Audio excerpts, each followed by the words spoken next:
세계 최초로 빔이 6차원 공간에서 측정되었다는 뉴스가 날아왔다.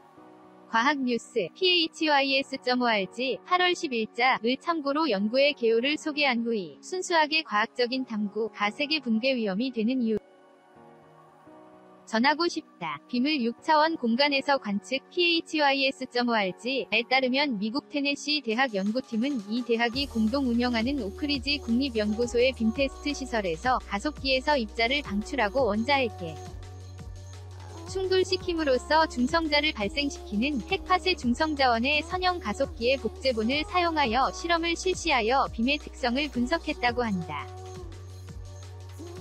연구의 상세 내용은 미국 물리학 속보 잡지 피지컬 리뷰 레터즈에 게재되었다.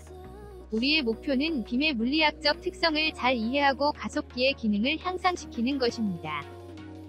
그중 하나는 6차원의 빔 특성을 완전히 파악하고 측정할 수 있게 되는 것이 포함되어 있습니다. 이것은 지금까지 아무도 한 적이 없는 것입니다.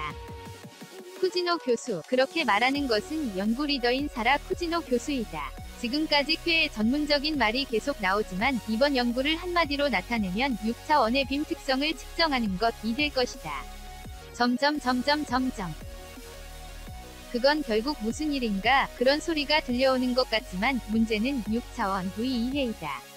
6차원이란 차원에는 다양한 의미가 있지만 쿠지노 교수가 언급하고 있는 차원은 비교적 우리에게 친숙한 개념이다.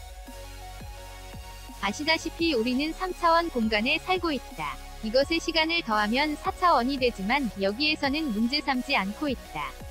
또한 다차원의 눈을 돌리면 조현이론처럼 공간에는 9차원이 있고 그것에 시간을 더한 10차원이라는 얘기도 있지만 이것도 여기에선 생각하지 않아도 괜찮다. 쿠지노 교수가 6차원이라고 지시하고 있는 것은 x, y, z의 3차원 좌표에 그 각각의 축을 이동하는 운동량 px, pz를 더한 것, 즉 세 개의 운동의 방향, 위치와 세 개의 운동의 양, 물체의 질량과 속도의 곱을 더해서 6차원이라고 말하고 있는 것에 지나지 않는다. 우리는 6차원 공간에서 빔이 이러한 복잡한 구조를 가지는 것을 관찰했습니다. 이는 5차원 이하에서는 모르는 것입니다. 쿠지노 교수, 6차원이라는 말도 쓰지 않고 연구의 요체를 표현할 경우 빔의 성질을 지금까지보다 더 다각적으로 조사한 것으로 보다 많은 것으로 나타났다고 할 수 있겠다.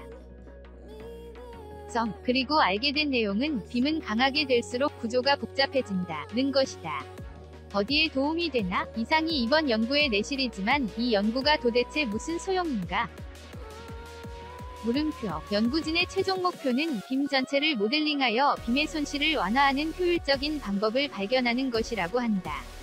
그러기 위해서는 엄청난 양의 데이터를 분석해야 할 필요가 있어 당분간 그것을 위한 소프트웨어를 것이다. 그리고 이 수수한 기초 연구가 결실을 맺은 새벽에는 수백 메가와트의 빔 가속기가 실현되어 아무도 본 적이 없는 물리학의 세계를 탐구하는 것이 가능하게 된다.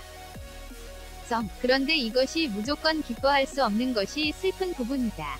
세계의 붕괴를 초래하는 대형 가속기 세계 최대의 입자 물리학 연구시설인 유럽 입자 물리연구소 셀은의 대형 강입자 충돌기 LHC 업그레이드 공사가 최근 시작되어 2026년에 공사 완료 끝에 고강도 LHC로 다시 태어나 그 잠재력은 10배까지 향상된다고 한다. 이번 연구도 향후의 추세에 따라서는 그 도움이 될 것이다. 그러면 물음표. 새로운 입자의 발견, 예를 들어 반물질과 암흑물질의 해명으로 끝나면 문제가 없다. 그러나 LHC에 대해서는 일부 과학자들이 비밀리에 블랙홀을 발생시키거나 패러렐 월드의 문을 열거나 여객기를 순간이 소문도 흐르고 있다. 더 강력하게 된 고강도 LHC가 실제로 작은 블랙홀을 발생시켜 세계의 붕괴를 초래할지도 모른다. 앞으로 LHC의 개발 운영이 어떻게 될지, 이번 연구가 어떤 결과를 초래하는지 지금은 모르겠다. 그러나 순수한 과학적 탐구가 어느덧 인류의 위협이 되는 것은 역사가 증명하고 있다. 끝까지 시청해주셔서 고맙습니다. 영상이 마음에 드신다면 좋아요를 눌러주세요. 반드시 채널을 등록해주세요. 새로운 영상이 등록되면 바로 확인하실 수 있습니다.